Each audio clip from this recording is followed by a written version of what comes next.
The flashlight in your right hand casts a weak light upon the walls and floor, both with the same repeating 80s kitchen floor pattern. You begin walking through the tight hallway, rounding the corner. A faint sound can be heard behind the walls. You continue walking in a straight line when you suddenly come to a stop. A bright blue light is stretching up the wall and around the corner. You walk towards the light, and 13.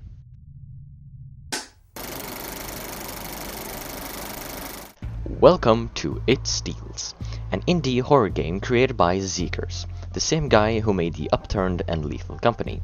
He also made Dead Cedar, but we don't talk about that game. It Steals has in total 5 different modes, all of them very different and unique from the previous.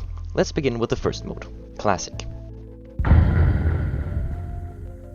I would describe Classic mode as any other horror game.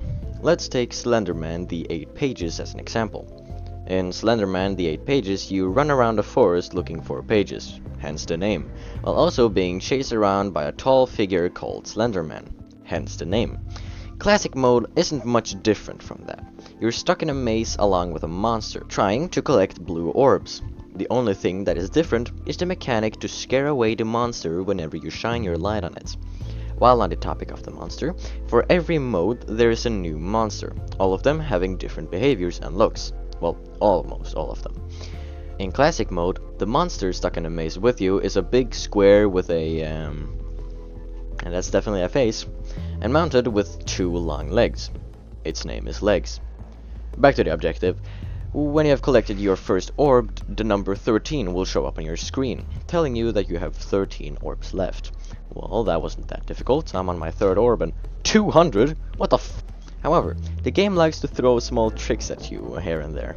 And on the second to last orb, as I showed you there, it will tell you that you have 200 orbs left. Ha ha, Seekers, I laughed there. Other tricks consists of fake walls and that laughs at you, which is interesting, and red dots on the walls making you think it's legs. He can also make himself look blue and make the sound that the blue orbs makes. So you might run into him thinking it's a blue orb, but it's actually him. And yeah, that's not a good experience actually. I have an example here.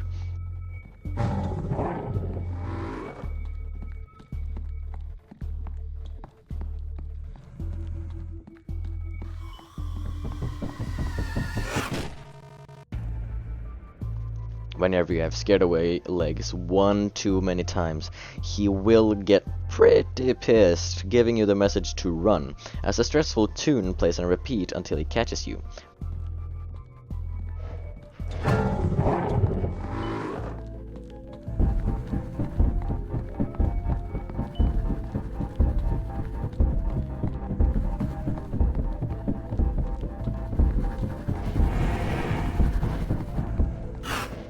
But it's fine, because you have collected all the orbs and you have now finished Classic mode. Or so you think. Because you get teleported to a new area with a lot of boxes and furniture. A message pops up on the screen giving you maybe the most useful mechanic in the whole game. To zoom in with C. Another useful mechanic is this one. Anyways, you walk past all the furniture and round the corner to be greeted by a message written in red on the wall. Further in. You round the other corner and are greeted by a door. But before you can get to the door, a distinguished gentleman is kind enough to open the door for us. No, wait.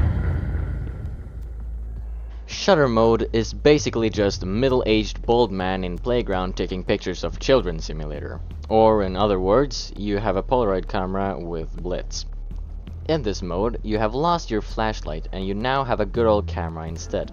The reliable light source the flashlight gives you is now replaced by a 1-second flash from the camera.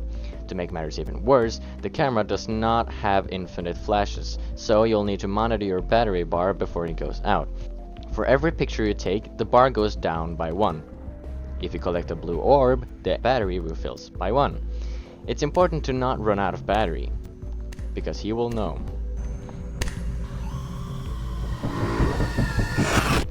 Shutter mode teaches the player in a pretty good way how to reserve your battery and only use the camera when needed to. It's a great second level in my opinion. The goal is the same in Shutter mode as in Classic mode. You'll have to find blue orbs and scare away Legs in the process. In classic mode, you'll hear legs almost take a sharp breath before jumpscaring you, but in shutter mode, you will hear low footsteps instead.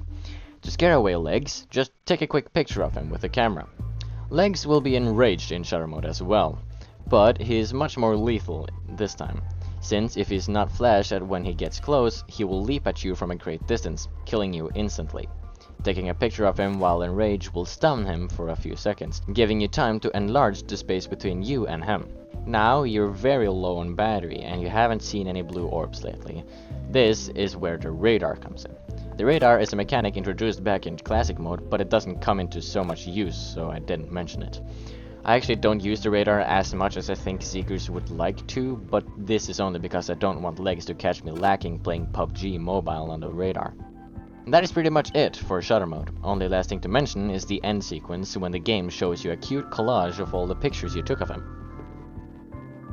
Dang, I'm hanging this on my wall. Hide and Seek is the third game mode in the game, and it's definitely my second favorite. Now, the next thing I'm going to say might be triggering, shocking, traumatizing, and most utterly outrageous. So if you are easily offended, skip ahead 5 seconds. Okay. In Hide and Seek, you hide and seek. There, I said it. But on a serious note, when starting the mode, you are introduced to 2 new mechanics. Turning on and off the light switch on your flashlight, and crouching. That's comforting. You start as being it, the Seeker, so your goal should to find the hider, right? Right? Actually, no. You crank the difficulty level to at least 200 when you actively trying to find the hide and seeker, which is the monster in the game. Since when you find him, you will pass your wall over to him, and now he tries to find you, making it much more difficult to traverse the maze. So, the trick is to look mostly on the ground while being it, and when you find an orb, collect it carefully, as he might be behind a box next to it or something like that. But how does the hide and seeker hide? Does he camouflage himself to blend in with the surroundings? Well, almost. The fact is that the hide and seeker actively tries to be found. So that's why you might stumble upon a giant kitchen floor patterned lump on the floor in the middle of a hallway. That's because he doesn't want to be hidden, he wants to be found. When you eventually find the hide and seeker, which you will do one time, he will jump up in surprise and be like, "Oh, you found me! Time to die!" After that, he will cover his face and count to 5. And whether you're ready or not, he will come. While being the hider, it's important to turn off your flashlight when you're not in real need to have it on, since the hide and seeker will see the light. And also, the hide and seeker might backtrack and check behind where you're hiding, so when he first passes you, you should just switch your hiding place just like he does. When the hide and seeker finds you, he will have a quick stroke for a moment before fucking crashing through walls to get to you. My guy takes this game a little too seriously. After remembering that the traditional hide and seek does not contain elements such as running after your opponent and trying to kill them, the hide and seeker will go back to hiding, and the loop continues. If you find him a second time, and then he finds you for the second time, you will most certainly die, because he's much faster this time.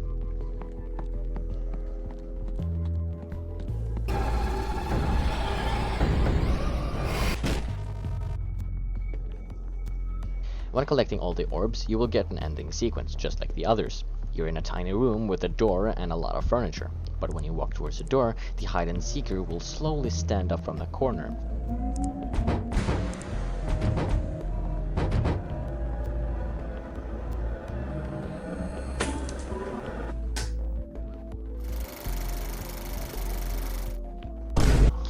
Living Halls takes the cake for me. It is hands down my favorite mode in the whole game. Remember that by the time of this recording I have yet to play the last mode, so I might change my opinion later.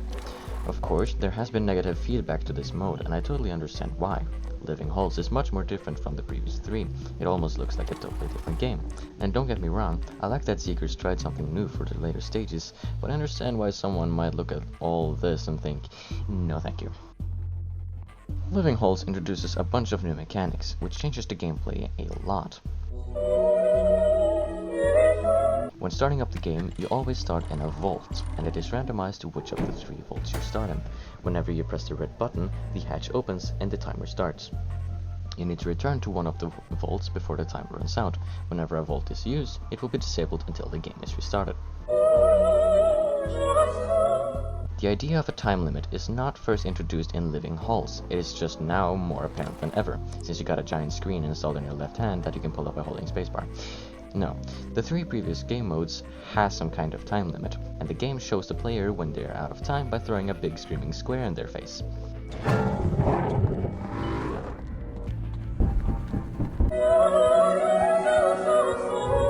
The sensor is maybe one of the most important tools in Living Halls, since it tells you whenever you're close to the monster, which I will call the halls. It will have this constant fucking beeping whenever the hall is nearby, and the closer you get to it, the faster the beeping will go.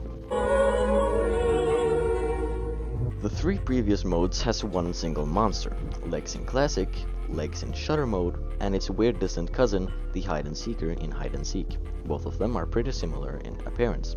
The halls, however, are really different, not only in looks, but also in behavior. I suspect that the halls live inside of the walls, and switches between them when the player isn't looking. Whenever you can hear the sound of stone bricks rubbing against each other, I think that's when they switch walls. And whenever you hear the sound of leaves blowing in the wind, or thousands of spindly legs scattering across the floor, that's when they move. If you ever see an out-of-place wall or pillar, keep them in sight until you get away. If you continue to hear rustling, look back to make them freeze again. Halls never move when being in sight. If you see an orb but the sensor is going crazy, it's more often than not worth taking the risk, especially in late game. If you really need that one orb though, walk slowly towards it. If you hear one of the walls growling, just get away, since that is a warning telling you to keep your distance. Before I wrap up, I need to tell you about the small nice touches that the game has to offer. When inside a vault, the remaining time on your watch will go down twice as fast. The game will then give you a little time to prepare before restarting the timer back to 120 seconds, 2 minutes. If you ever see that the watch has more than 120 seconds, never leave the vault. This is a bait and the halls are trying to get you out. Other details, or Easter eggs, is when inside a vault, the watch might tell you to get out and become a part of the maze. Yay.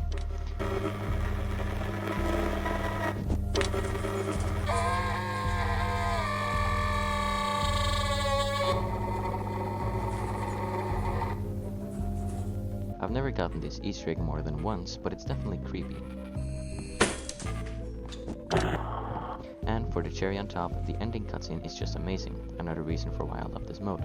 You just collected the last orb and the game congratulates you with a stale "you win." But the screen doesn't fade to black, nor do you get teleported to a new area. You're just standing silently in the middle of the halls. The halls. Oh shit.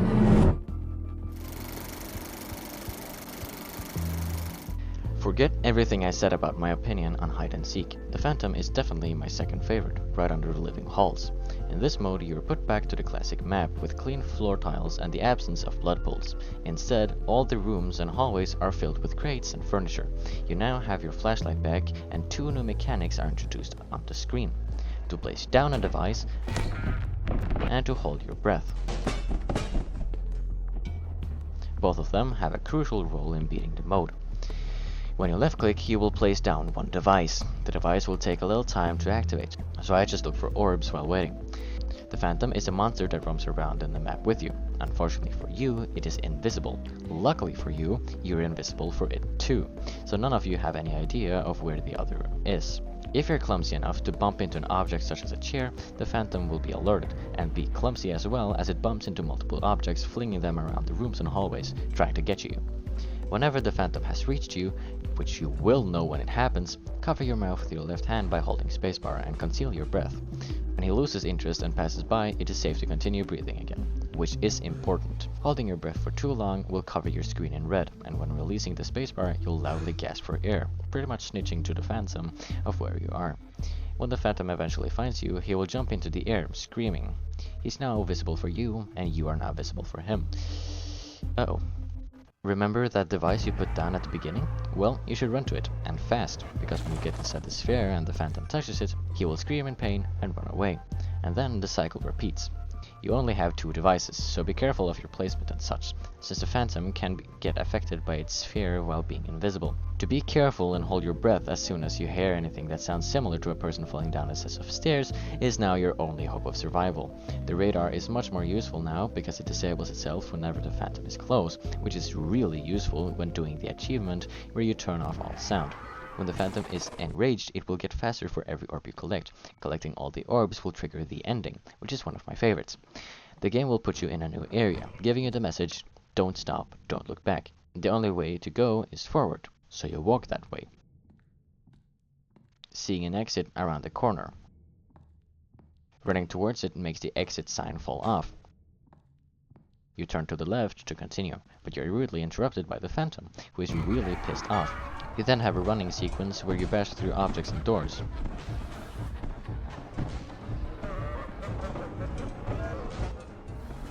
Then you can see an open door in the distance. Yes, escape! But before you can get to it, credits roll.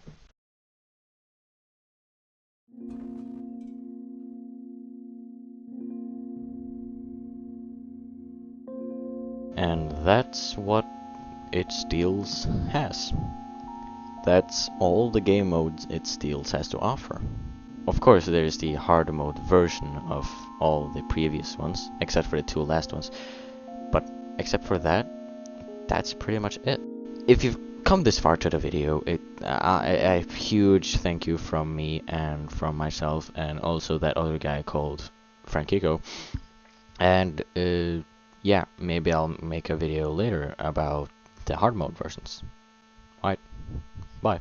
Epic outro. Epic outro.